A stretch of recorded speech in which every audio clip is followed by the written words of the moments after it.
오늘 저와 여러분에게 주시는 살아계신 하나님의 생명의 말씀은 사도행전 6장 1절로 7절에 있는 말씀, 제가 한절하고 여러분 한절하고 교독하도록 합니다. 그때의 제자가 더 많아졌는데 헬라파 유대인들이 자기의 과부들이 매일의 구제에 빠짐으로 히브리파 사람을 원망하니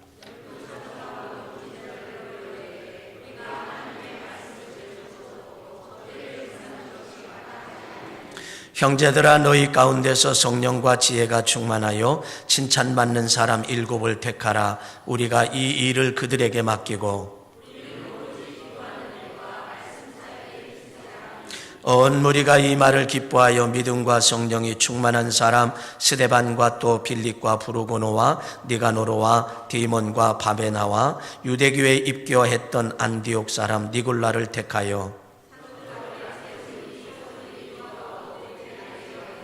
함께합니다. 하나님의 말씀이 점점 흥왕하여 예루살렘에 있는 제자의 수가 더 심히 많아지고 허다한 제사장의 무리도 이 도에 복종하니라. 아멘. 오늘은 임원 훈련과 임원 헌신 예배로 드리게 됩니다. 우리 가까운 노년교회 권영규 목사님 교회가 역사도 있는 교회이고 그리고 또 교인들도 많은 그런 교회, 우리 목사님께서 오늘 이런 임원이 됩시다. 한번 따라합시다. 이런 임원이 되십시오. 이런 임원이 되십시오. 이런 임원이 되십시오. 예, 이런 제목을 가지고 오늘 말씀을 나눌 터인데 오늘 은혜의 말씀과 도전이 되시길 주의 이름으로 간절히 축원합니다. 우리 목사님 나오실 때에 아시지요? 환영을 하는데 어떻게 환영한다고요? 환호를 하면서 소개합니다.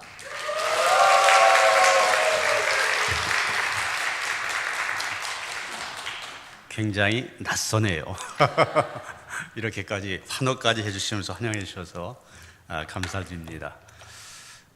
같은 지방에 있었기 때문에 이렇게 지방 행사에서 이모저모로 뵙긴 했었는데 이렇게 주안의교회에서 여러분 만나 함께 말씀을 나누게 돼서 굉장히 기쁩니다. 이름 그대로 주 안에 있는 기쁨이네요. 보니까 오늘 말씀 함께 나누면서 서로 은혜 나누는 시간이 되어지길 원합니다. 제가 지난 화요일에 87세 되신 권사님이신데 암투병 하시는 권사님을 신방했습니다. 지난 1년 전에 이 당관 쪽에 암이 발병이 되어 한 1년 정도 치료하셨는데 얼마 전에 더 이상 이제 치료가 힘들다고 그냥 가까운 지역의 요양병원에 가서 그냥 치료받으시라고 계속 와 계신 그런 분입니다. 근데 저 한창 얘기하면서 그런 말씀을 하세요. 목사님, 교회 화장실 청소할 때가 그립습니다. 그래요. 이분이 그 1년 전 그 암 발병하기 전까지만 해도 부부가 꼭 토요일만 되면 와서 화장실 청소를 했었거든요.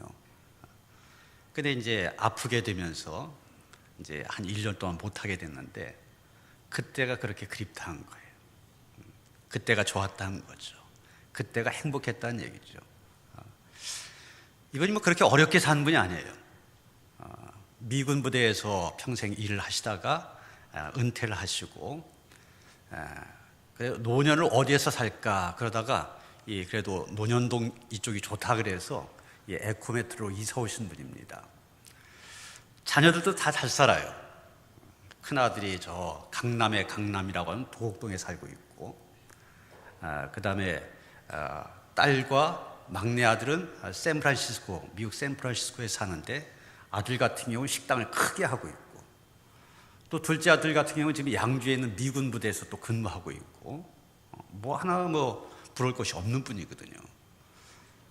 그런 분이 화장실 그렇게 부부가 꼭 교회 화장실 청소하며 그렇게 섬겼었는데 내가 지금 건강이 이래서 이러다 보니까 화장실 청소하던 그때가 그립다. 그때가 좋았다. 그때가 행복했던 겁니다. 제가 무슨 얘기를 하려고 하는지 이 정도면 벌써 이렇게 알아들으셨겠죠. 하고 싶어도 못할 때가 온다는 겁니다. 여러분 2019년도 이 주안의 교회 임원으로 하나님께서 부르셨는데, 하나님께서 부르셨다는 얘기는 무슨 얘기예요? 여러분에게 주를 위해서 일할 수 있는 건강이 있고, 주를 위해서 일할 수 있는 시간이 있고, 주를 위해서 일할 수 있는 물질이 있기 때문에 하나님께서 부르셨다는 겁니다. 이 권사님처럼 나중에 가고서 그때가 그립다 이렇게 하지 마시고, 할 수 있을 때 힘써 사명 감당하는 여러분 되어주시기를 주님의 이름으로 축원합니다. 우리 목사님과 함께 읽은 성경 말씀은 초대교회가 제일 처음으로 임원들을, 최초의 임원인 집사를 세우는 얘기입니다. 그런데 오늘 말씀을 보면 왜 임원들을 세우게 되느냐, 이건 다른 거 아니에요. 교회에 문제가 생겼습니다. 문제가 생겼는데 그 문제가 교회 임원을 세우는 계기가 되어진 겁니다. 여러분, 우리가 사랑하는 것처럼 초대교회 성령 받고 힘있게 복음을 전했지 않습니까? 사도들이 가는 곳마다 기적이 일어나고 놀라운 부흥의 역사들이 일어났습니다. 베드로 같은 경우는 설교 한번 했다면은 어떤 때는 3,000명이, 어떤 때는 5,000명이 회개하고 주께로 돌아왔다고 그랬습니다. 초대교회 12사도를 중심으로 하여 사실은 120문도가 시작한 교회 아닙니까?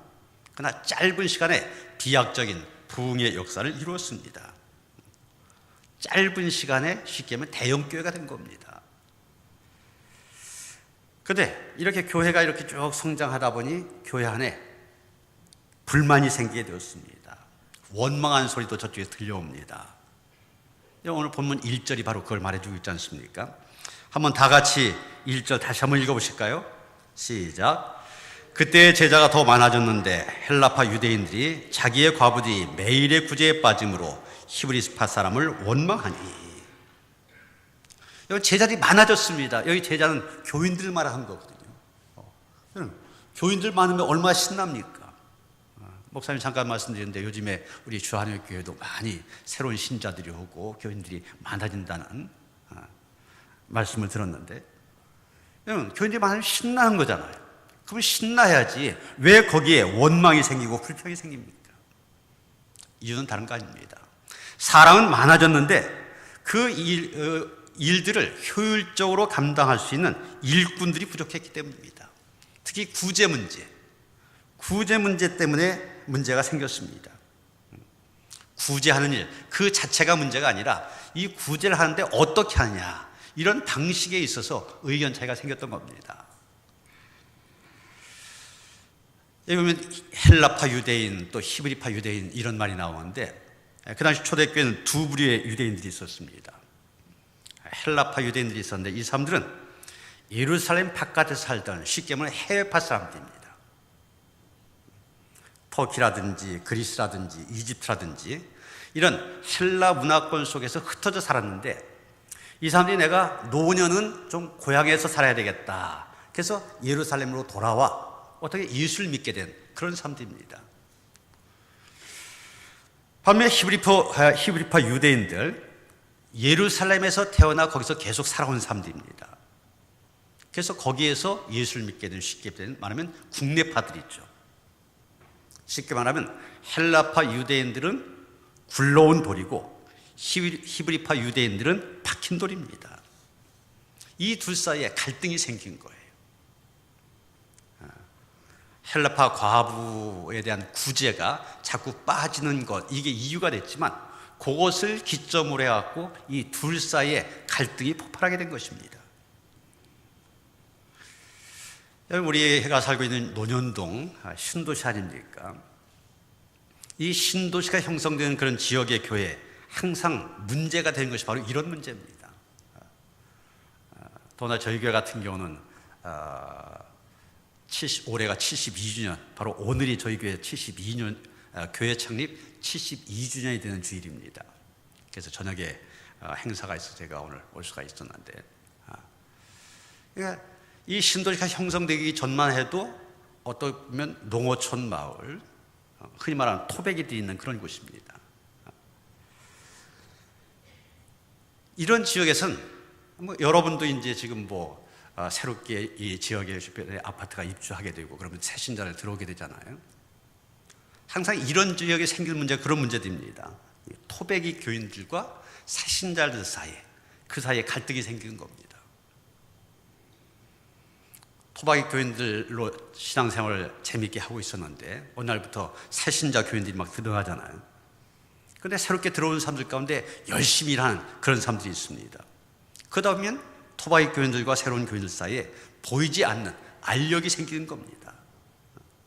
여러분, 이런 대립이 생기면은 교회가 부흥할 수가 없습니다. 교회 성장의 가장 중요한 저해 요인이 되어집니다. 물론 유유상종이라는 말이 있죠. 끼리끼리 모인다, 그런 말 아닙니까? 어떻게 보면 이것이 인간들이 갖고 있는 기본적인 속성일 수 있습니다.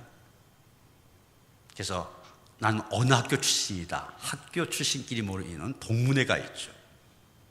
같은 지역 출신, 목사님도 충청도, 저도 충청도인데 같은 충청도다, 같은 고향이다 모이는 향후회가 있죠.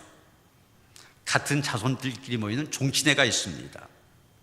심지어 같은 취미를 가진 사람들끼리 모이는 동호회가 있습니다.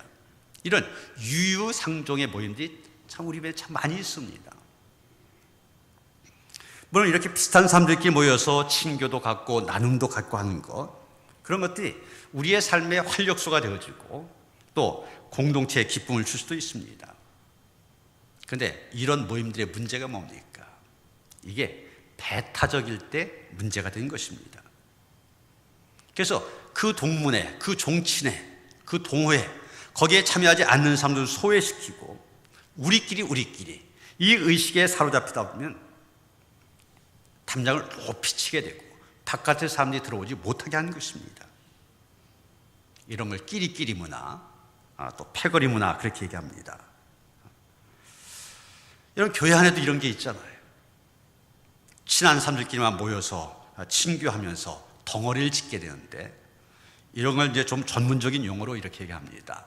동질적 응집 현상. 비슷한 사람끼리 잘 모인다는 거예요. 이런 교회 안에서는 이게 좋은 게 아닙니다. 새 신자들이 소외감을 느껴요. 기존 교인들끼리만 똘똘 뭉쳐갖고 자기들끼리 어디도 가고 식사도 하고 이러면은 새로 들어온 사람들이 소외감을 느껴요.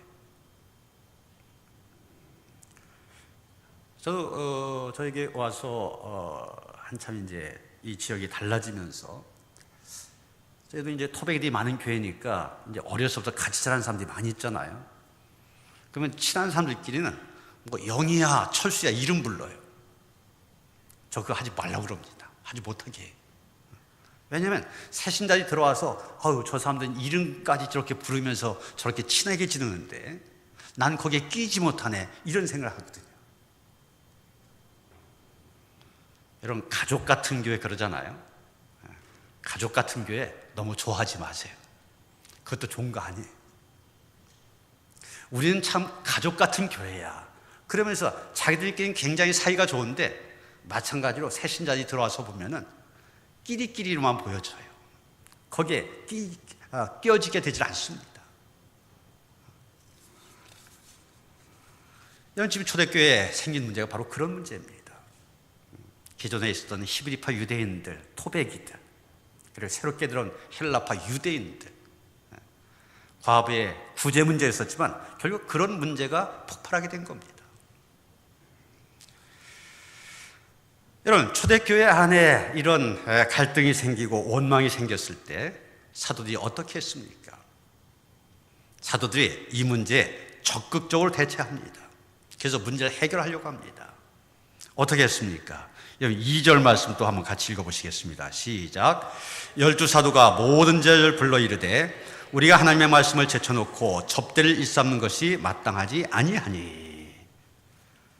초대교회 지도자들은 일꾼을 세우는 것으로 문제를 해결하였습니다. 요즘 말로 하면 교회 임원들, 장로를 세우고 권사를 세우고 집사를 세우는 것으로 그 문제를 해결한 것입니다. 그리고 일꾼을 세움을 통하여 더욱 왕성해가는 그런 교회를 이룰 수가 있었습니다. 마지막 7절 함께 읽으셨는데 7절 말씀 한번 더 읽어보시죠. 시작. 하나님의 말씀이 점점 왕성하여 예루살렘에 있는 제자의 수가 더 심히 많아지고 허다한 제사장의 무리도 이 도에 복종하니라. 아멘. 이 문제 해결을 통하여서 교회가 더 큰 부흥을 이뤘다고 하였습니다. 우리는 오늘 말씀을 통하여서 바람직한 교회 임원이 어떤지, 교회를 부흥케 하는 임원, 어떤 임원인지 오늘 말씀을 통해 보게 됩니다. 그래서 제가 오늘 제목을 이런 임원이 되십시오 그랬습니다. 첫 번째 말씀드리고 싶은 것은 문제를 해결하는 임원이 되라. 여러분, 문제를 해결하는 임원들 되시길 바랍니다. 여러분, 초대교회가 어떤 교회입니까? 성령이 뜨겁게 역사하는 교회였습니다. 또 기라성 같은 사도, 베드로뿐만이 아니라 예수님의 동생인 야고보까지 이런 기라성 같은 사도들이 목회했던 그런 교회입니다. 그런데 그런 교회에 문제가 생긴 거예요. 아니, 어떻게 그럴 수가 있을까? 오순절 성령 충만을 경험한 지 몇 개월 지나지 않았습니다. 뿐만이 아니라 예수님의 부활을 직접 목격한 사도들이 목회를 하고 있습니다. 모였다면 기도하고 자기 재산 있으면 서로 나누어주고, 정말 의뢰하는 교회, 이상적인 교회 아닙니까? 그런데도 그 교회에 문제가 생겼습니다. 시험이 들었습니다. 여러분, 여기서 우리가 짚고 넘어가야 될 사실이 있습니다. 그건 뭐냐면 교회가 생긴 이래 지금까지 완전한 교회는 없었던 것처럼 앞으로도 주님이 오시기 전까지 완전한 교회는 없을 거라는 겁니다. 그래서 이런 말도 합니다. 만일 당신이 완전한 교회를 찾는다면 당신이 먼저 생각할 것이 있다. 그것은 당신은 그 완전한 교회에 들어갈 만큼 완전한가? 이런 교회라고 하는 데는 죄인들이 모인 공동체입니다. 죄인들이 모여서 우리 예수님 닮아보자, 그래서 모인 곳이에요. 죄인들이 모였는데 문제가 없을 수가 없잖아요. 적극적인 사고방식이라는 그런 책을 쓴 노만 피리안 목사님이 계시는데, 이분 이런 재미난 얘기가 있습니다. 이분이 어느 날 길을 걸어가는데 이 중년 남자가 아는 체하며 인사를 한 겁니다. 목사님 안녕하세요. 그런데 제가 아침에 일어났다면 종일 문제 속에 살다가 문제 속에서 잠을 자게 되고, 또 일어나면 문제 이 문제투성인데 참 살기 힘들다. 그래도 이 필 목사님이 얘기합니다. 여기 가까운데 한 2, 3천의 인구가 있는데 그 가운데 문제 있는 사람은 한 사람도 없습니다. 그러니까 이 사람이 신이 나서, 아니 목사님 거기가 어딥니까? 제가 거기 가서 살고 싶습니다. 그때 필 목사님 하는 얘기가 요 언덕 너머에 있는 공동묘지입니다. 그랬다는 거예요. 이건 무슨 얘기입니까? 여러분에게 문제가 있다고 하는 것은 여러분이 살아있다는 증거예요. 죽은 사람은 문제가 없습니다. 교회도 마찬가지예요. 죽은 교회는 문제가 있을 수가 없습니다. 오히려 교회에 문제가 있다고 하는 것은 교회가 살아있다는 증거입니다. 종종 열심히 교회 일에 봉사하던 그런 분들 가운데 힘들어서 못하겠다, 그것이 좀 더 심해지면 교회를 아예 떠나겠다, 이런 분들이 있어요. 아무개가 뭐라 그러고 누가 뭐라 그러고 참 힘들어서 못하겠다는 거예요. 그래서 제가 그런 얘기를 해줍니다. 집사님, 권사님, 예배만 참석하고 신앙생활하면은 힘들 거 하나도 없다, 어려울 거 하나도 없다. 그러나 교회 봉사 좀 하다 보면은 그것에 대해 시기하는 사람도 있고, 또 다른 생각을 가진 사람들이 비난하기도 하고 그런다. 그러니까 누가 뭐라고 하면은, 누가 뭐라고 하는 것 때문에 힘들어하는데, 그러면 내가 주의 일을 위해서 그만큼 헌신하고 있구나, 이렇게 생각하라고 그럽니다. 이 일을 하니까 말도 듣게 되는 거예요. 문제도 생긴 겁니다. 여러분, 오늘 우리가 읽은 말씀도 보면 사도들 교회에 문제가 생겼을 때 그 문제를 문제로 여기지 않고 문제 앞에 낙심하고 실망한 것이 아니라 오히려 성장의 기회로 삼았습니다. 그래서 일꾼을 세운 일, 임원들을 세우는 일로 그 문제를 해결한 것입니다. 그럼 목회를 하다 보면 문제를 만드는 임원이 있고 문제를 해결하는 그런 임원이 있습니다. 트러블 메이커. 가는 데마다 이 사람은 속회에 가도 선교에 가도 어디 가도 계속 문제만 일으켜요. 그런데 어떤 사람은 이 사람이 가는 데마다 문제를 해결합니다. 이 사람이 갔다 하면 속회가 편해지고 이 사람이 갔다 하면 선교회가 편해지고. 저에게 속회가 한 130여 개 속회가 됩니다. 연말이면 이제 항상 속회 편성 하잖아요. 저희는 이제 마지막 연합 속회 때 한 해 동안 이제 속회 시상도 하고 그때 이제 그냥 일괄적으로 10년도 속회 편성한 걸 발표해 버립니다. 물론 사전에 이제 많은 조율도 있고 또 의견도 듣고 하지만은 해서 발표를 합니다.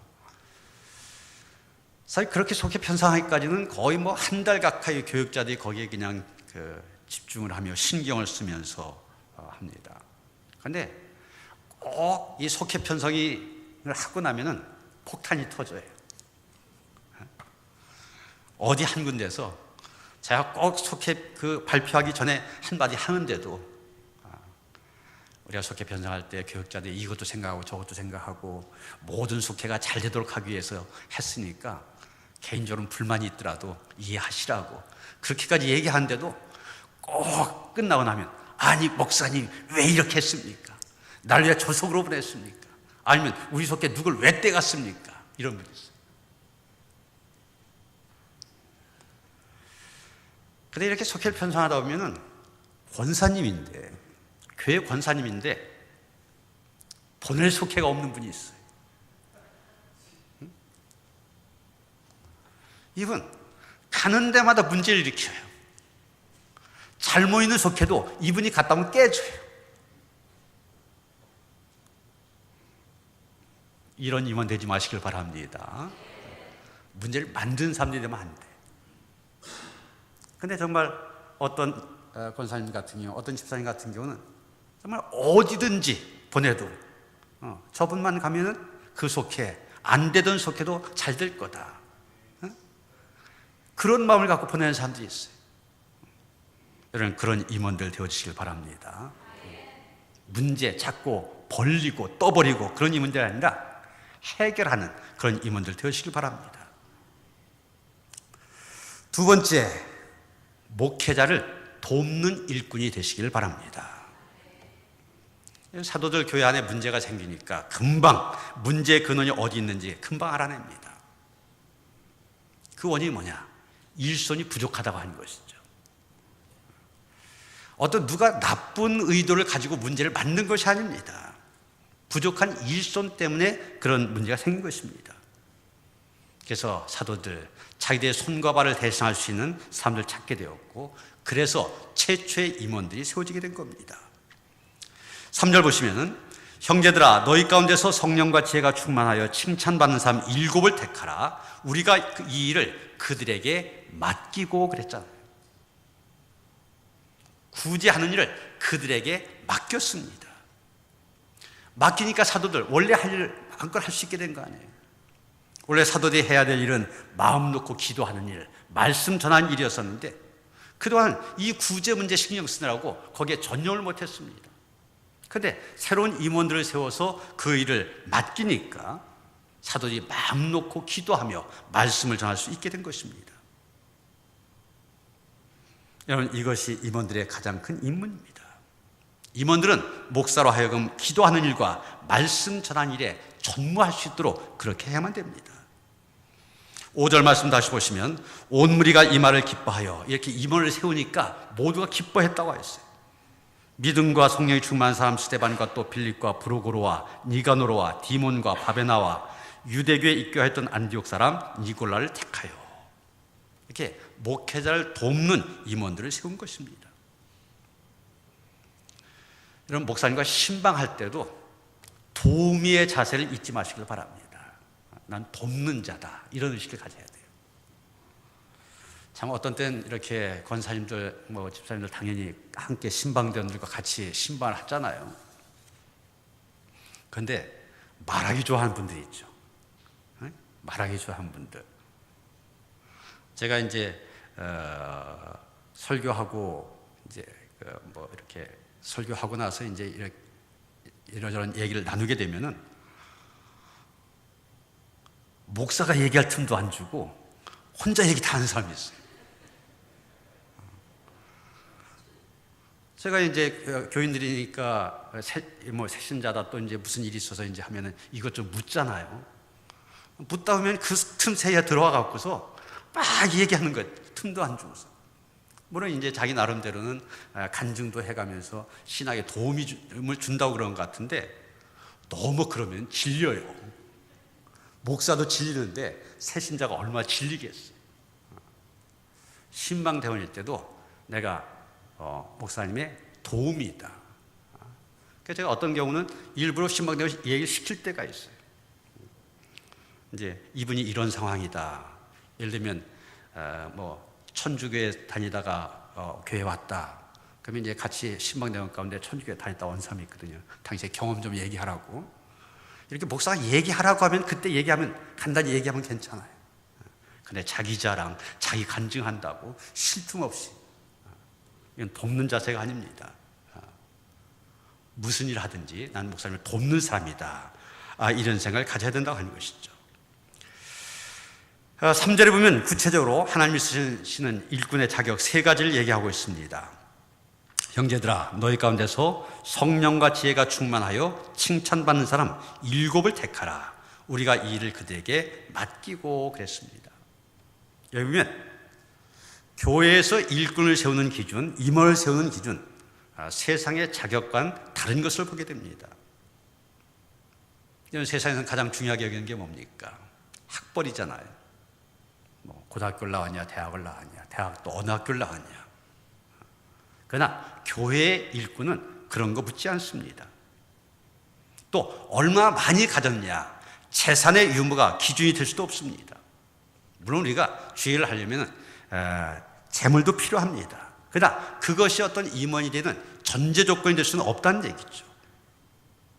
또 교회에서는 경력을 보지도 않습니다.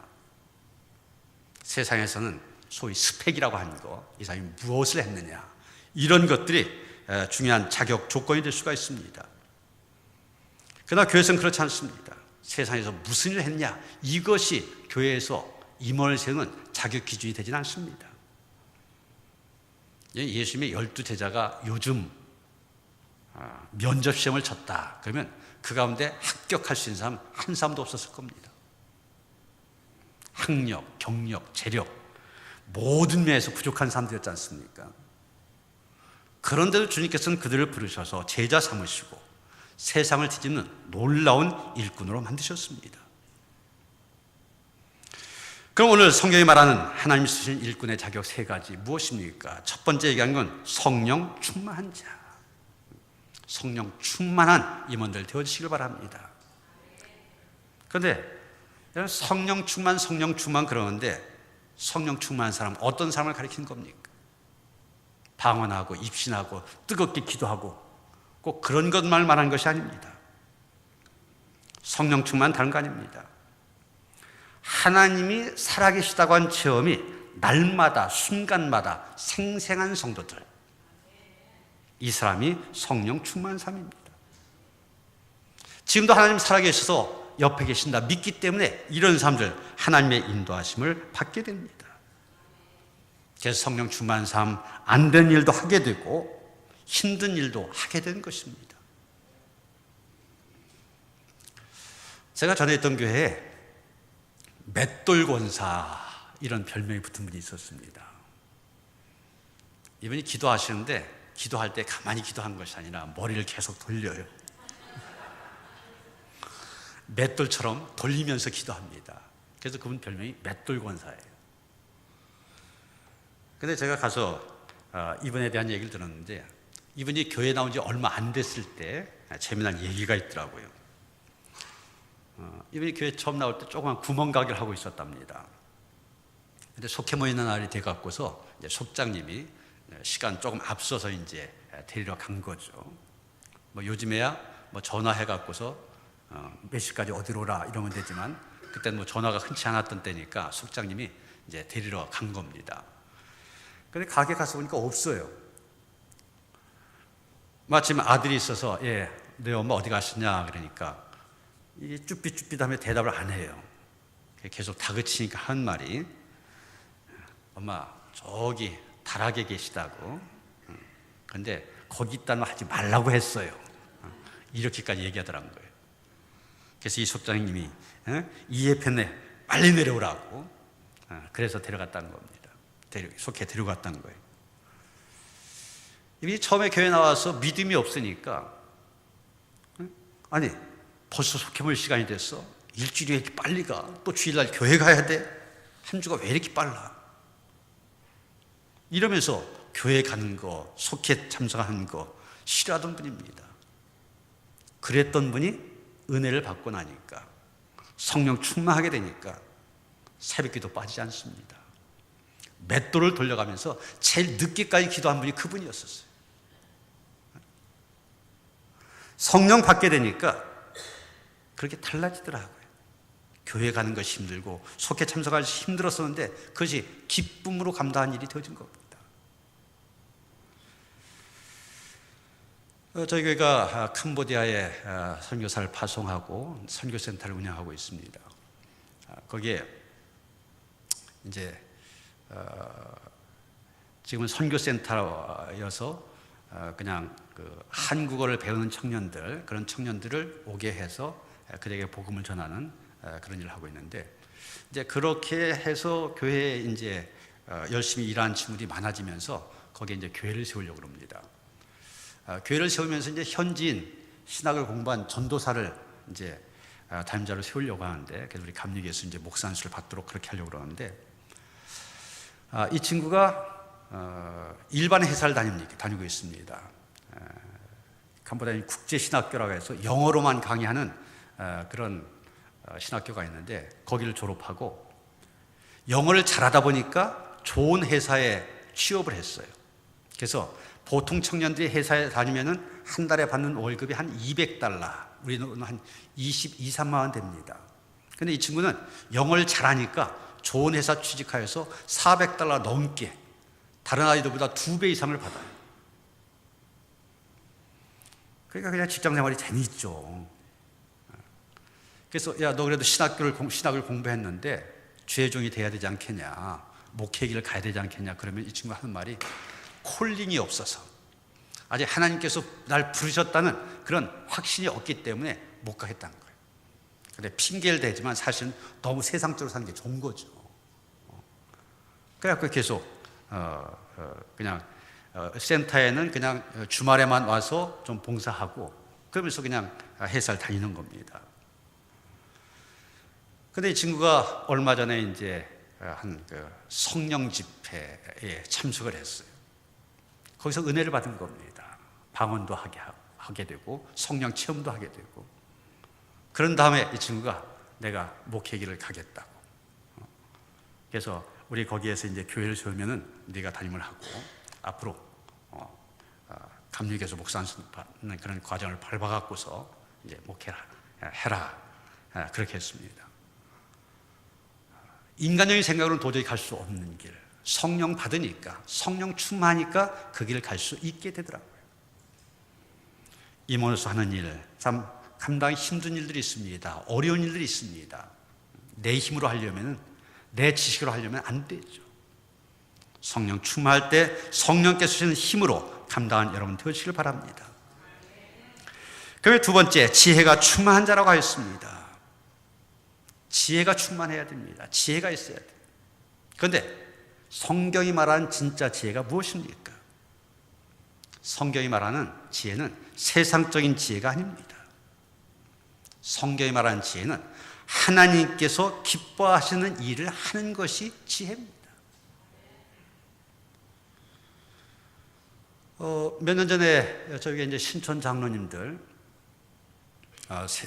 그때 네 분을 세웠네요. 네 분을 세우면서 신촌 장로 이제 취임 축하 예배를 드렸었는데 그때 이제 축사하신 분 가운데 그 신천장로 한 분의 작은 아버지가 목사님이셨었어요.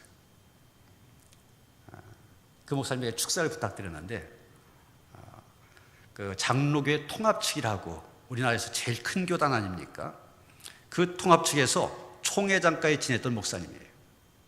근데 은퇴하셨기 때문에 오셔서 축사를 부탁을 드렸는데 역시 이 총회장까지 하신 목사님이다 보니까 클래스가 다르더라고요. 많은 얘기한 게 아니에요. 딱 한마디 하시더라고요. 장로님들, 똑똑한 장로가 되지 말고 덕 있는 장로가 되십시오. 다른 거 하지 않았는데 딱 한마디. 제가 그래서 저희 지방 어느 교회 장로님 취임식 때도 그 얘기를 했었기 때문에 들으신 분이 있을지 모르겠습니다만 딱 그 한마디 하더라고요. 똑똑한 장로가 되지 말고 덕 있는 장로가 되십시오.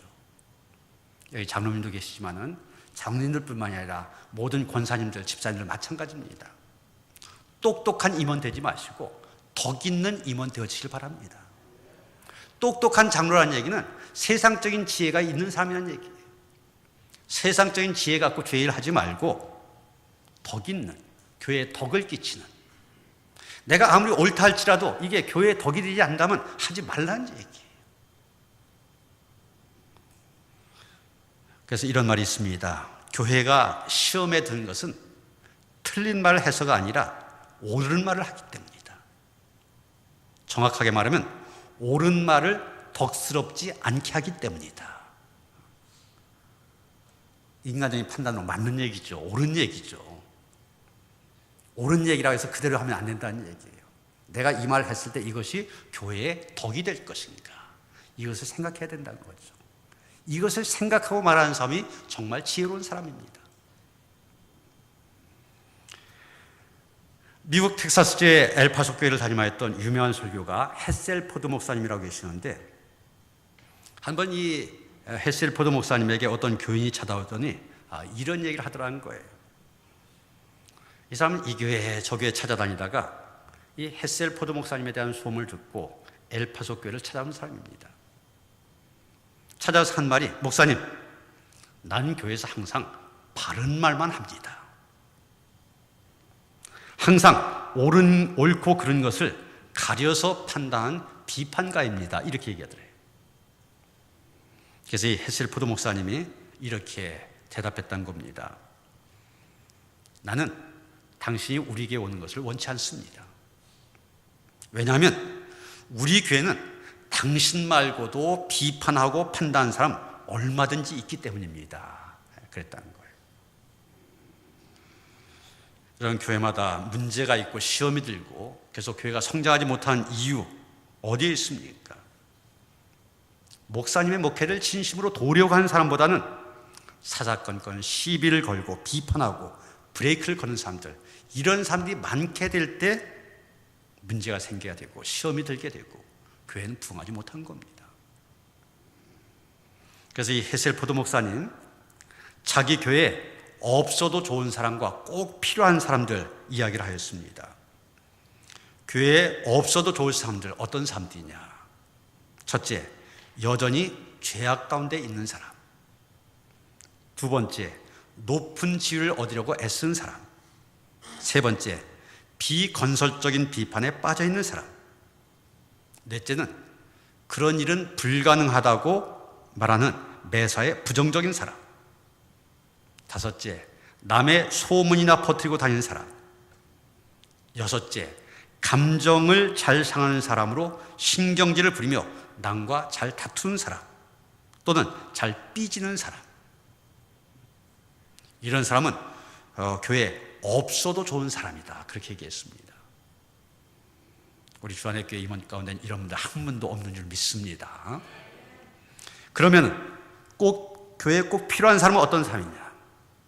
첫째, 무슨 일이든지 책임감 있고 성실한 사람. 두 번째, 앞장서서 일하는 사람. 세 번째, 통찰력을 가진 사람. 네 번째, 낙관적인 사람. 다섯 번째, 부지런한 사람. 여섯 번째, 인색하지 않은 사람. 헤셀퍼든 목사님은 이런 사람들이 자기 교회에 많이 있었으면 좋겠고 지금도 교회가 필요한 사람들이다 그렇게 말하였습니다. 이런 사람들, 교회에 유익이 되고 교회에 덕이 되는 사람들, 이런 사람이 지혜가 충만한 사람입니다. 이런 지혜가 여러분 안에 충만하시기를 주님의 이름으로 축원합니다. 세 번째 성경은 칭찬받는 사람이라고 했어요. 성령 충만하고 지혜 충만, 당연히 칭찬을 받게 됩니다. 이런 교회에서 인기 있는 사람 되지 말고 칭찬받는 사람들 되시길 바랍니다. 연기를 잘하면 인기를 얻을 수 있습니다. 그러나 칭찬받기는 어렵습니다. 칭찬은 인격의 변화가 따라야 됩니다. 교회 어디에 있어도 잘 보이진 않지만 묵묵히 자기의 일을 감당하는 사람, 칭찬받는 사람입니다. 이런 사람들 서양란처럼 화려하진 않습니다. 그러나 그윽한 향기를 바라는 동양란처럼 다른 사람의 마음을 따뜻하게 만들어주는 사람, 이런 사람들이 칭찬받는 사람입니다. 저희가 작년 2년 전인가요? 2년 전에 이제 또 신천 장로를 세웠었는데 세 분을 그때 세웠었습니다. 근데 이제 장로로 이렇게 교회에서 공천을 받으면은 거기서 끝난 게 아니잖아요. 지방에 가서 교육도 받아야 되고 과정고시 시험도 합격이 돼야 되고 또 자격 심사 거기에 통과가 돼야 되잖아요. 그래서 이 자격 심사하는 그런 자리였었는데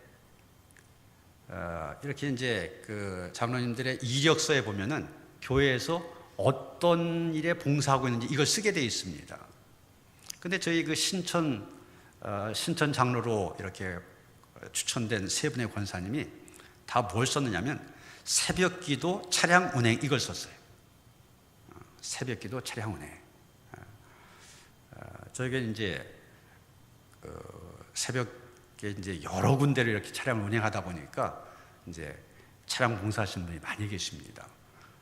이분들도 이제 그런 뭐 매일 하는 것이 아니고 이제 일주일에 하루 아니면 뭐 이틀 이런 식으로 이제 자기가 원하는 대로 하는데 그걸 쓰셨어요. 그러니까 거기 심사하던 목사님들, 장로님들이 한결같이 한 얘기가 아니 노년교회에서는 장로가 되려면 새벽 차량 봉사를 해야 되는 새벽 차량 운행하는 봉사를 해야 되는 모양이네 그러더라고요.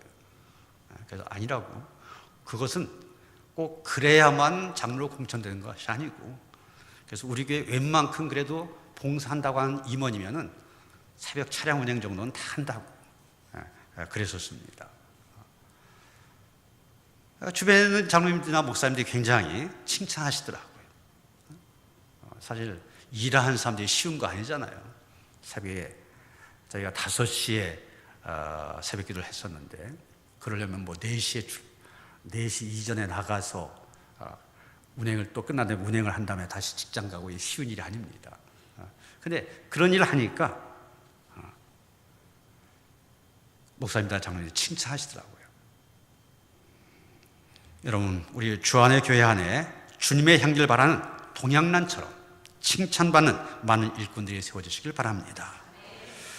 자 이제 이런 일꾼을 세운 초대교회에 어떤 역사가 일어났습니까? 7절 다시 보시면 하나님의 말씀이 점점 왕성하여 예루살렘에 있는 제자의 수가 더 심히 많아지고 허다한 제사장의 무리도 이 도에 복종하니라 이렇게 말하고 있습니다.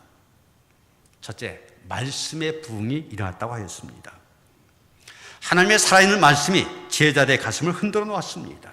그 말씀 앞에 회개하고 변화된 역사가 일어났습니다. 이런 진정한 부흥은 말씀의 부흥입니다. 하나님의 말씀이 선포될 때 아멘으로 화답하며 두렵고 떨림으로 하나님 앞에 서는 것. 그래서 교회는 말씀의 부흥이 먼저 있어야만 됩니다.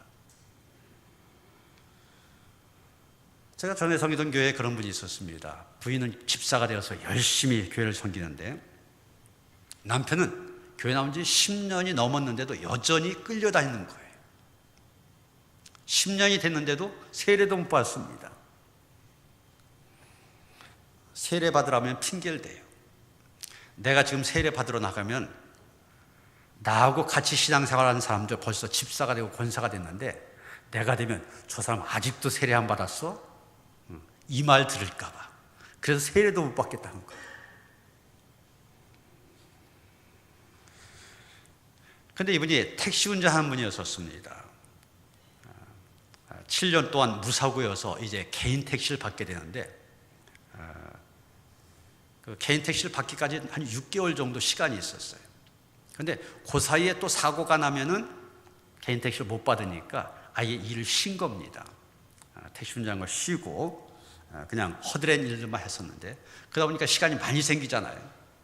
이분이 맘먹고 내가 이번 기회에 성경을 한번 통독해보자 결심했습니다.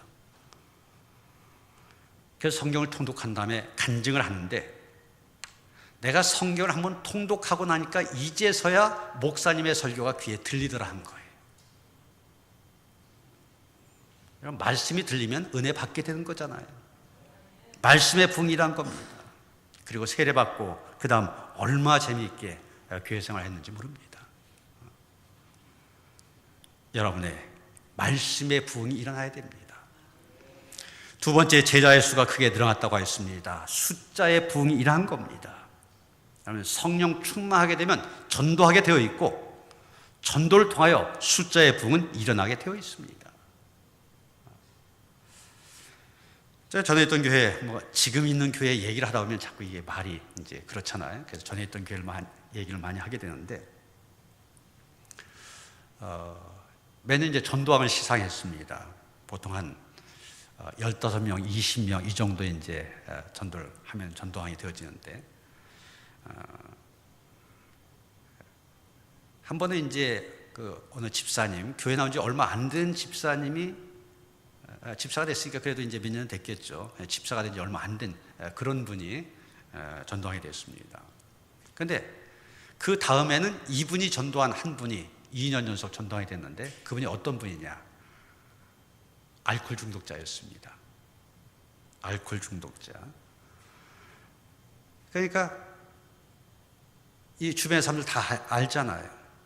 30대 초반 아주 젊은 여자였었는데 알코올 중독자니까 술만 마셨다면은 그냥 길거리에서 아무데나 쓰러져서 그냥 해롱해롱대고 끄떡하면 남편과 싸우고 집안에 시끄러운 소리가 나고 그 동네에서 다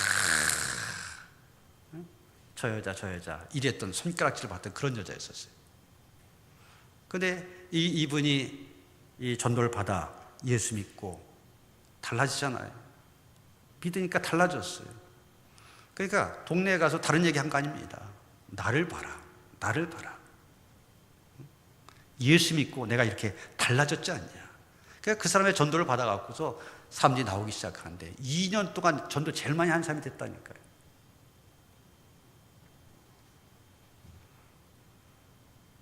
전도하게 되고 성령 충만하면 전도하게 되고 전도하면 숫자의 부흥이 일어나게 되어 있습니다. 저희 교회도 그런 분이 있었습니다. 이 새신자 이제 등록을 해서 제가 신방을 갔는데 얘기를 들어보니까 이분이 아주 불교에 굉장히 열심히 했던 분이에요. 그래서 아예 자기 집 안방에다가 불상을 차려놓고 뭐 별거 다 있었는데 이제 이분이 예수를 믿으면서 그런 것들 다 없앴는데 리어카로 몇 리어카를 갖다 처분했대. 그럴 정도였었습니다. 가서 보니까 정말 얼굴이 마리아니에요. 그런 분이 이제 예수를 믿게 된 겁니다. 그런데 그분이 어떻게 해서 예수를 믿게 됐냐? 그 언니는 집사가 돼서 우리 교회를 나오고 있었는데 그 다른 권사님이 이제 그 언니한테 그랬대요. 내가 지금 동생을 전도하고 싶다. 전도하려고 한다. 그랬더니 그 언니가 하는 얘기가 권사님, 다른 사람을 몰라도 걔는 절대 안 됩니다. 불교에 그렇게 열심히니까 도저히 안 된다는 거죠. 근데 이 권사님이 1년 동안 기도했답니다. 1년 동안 그분을 놓고 기도했대. 그랬더니 돌아오더라고요. 성령 충만한 가운데 기도하면서 성령 충만하니까 전도하게 하시고 성령께서 역사하시니까 안 된 일도 되게 하십니다. 이런 일을 통하여서 숫자에 부은 이런 겁니다. 세 번째, 형식적인 제사에 매달던 종교 지도자들인 제사장들, 말씀 앞에 돌아온 역사가 나왔습니다. 이건 제사장들 어떤 사람들입니까? 사도들을 박해한 데 앞장섰던 사람들입니다. 자신들의 기득권을 이용하여 배를 채웠던 사람들입니다. 그러나 그들 가운데 성령이 임하였습니다. 그 결과 마른 땅처럼 강팍했던 그런 사람들 회개하고 주께로 돌아오게 된 것입니다. 여러분이 이런 임원들이 되어짐으로 인하여서 이런 부흥의 역사가 이 주안의교회도 충만하시기를 주님의 이름으로 축원합니다. 한 가지 얘기만 하고 마시려고 합니다. 올해 1월 1일 날 신정이죠. 송구영신 예배를 마쳤으니까 굉장히 좀 늦게까지 잠을 잔 다음에 일어나서 텔레비를 켜니까 아침마당이 방송되고 있더라고요. 그때 누가 났냐면은 김형석 교수로, 제가 70년대 후반 대학을 다녔었는데 그때 대학생들에게 굉장히 인기 있었던 그런 철학자인데 연세대 교수입니다. 이분이 올해 100세예요. 올해 100세. 100세인데 그 텔레비에 나오셔서도 아주 꼿꼿하게 하시는데 참 얼마나 그 모습 자체가 감동적인지 몰라요. 그런데 이분이 지난 한 해 동안, 올해가 100세니까 작년에 99세였잖아요. 99세인데도 전국을 돌아다니면서 160번이나 특각을 했대요. 제가 감리교 실버 평생교육협회라고 이사장을 맡고 있는데 노인대학 지도자들 교육시키는 모임이거든요. 그래서 원주에서 그 세미나 할 때 이 김영석 교수님 2년 전인가 그때 모셔서 한번 강의를 듣기도 했었습니다. 그때도 청주에서 강의하시고 원주로 오셨다는 거예요. 99세 된 분이 전국을 돌아다니며 1년 동안 160번 강의를 하셨다. 그리고 강의하는 그런 때 외에는 계속해서 책을 쓰신답니다. 그래서 최근에 몇 권의 책을 또 써내셨어요. 자기가 건강 관리에서 웬만하면 다 걸어다니고 또 정기적으로 수영을 하신답니다. 그렇게 관리를 잘하니까 100세가 돼서도 그렇게 할 수 있는 겁니다. 제가 처음에 아프니까 하고 싶어도 못 하시는 분 얘기했잖아요. 여러분 다른 관리도 잘 하시길 바랍니다. 건강 관리도 잘 하시고 시간 관리도 잘 하시고 또 물질 관리도 잘 하시고, 그래서 이 김영석 교수님처럼 100세가 되어서도 주님 앞에 귀하게 쓰임받는 우리 임원들 되어주시기를 주님의 이름으로 축원합니다.